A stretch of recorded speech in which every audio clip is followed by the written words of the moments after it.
அக்கினியில் நடந்து வந்தோம், ஆனால் சேதம் ஒன்றும் இல்லை அப்பா.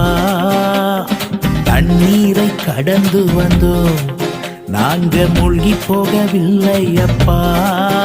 உங்க கிருபை எங்களை விட்டு இமை பொழுதும் விலகலப்பா.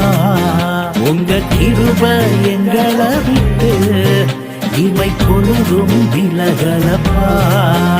எங்கள் தேவன் நீ, எங்கள் ராஜா நீ, நாங்கள் போற்றிடும் எங்கள் கண்மலை நீ. எங்கள் தேவன் நீ, எங்கள் ராஜா நீ, நாங்கள் போற்றிடும் எங்கள்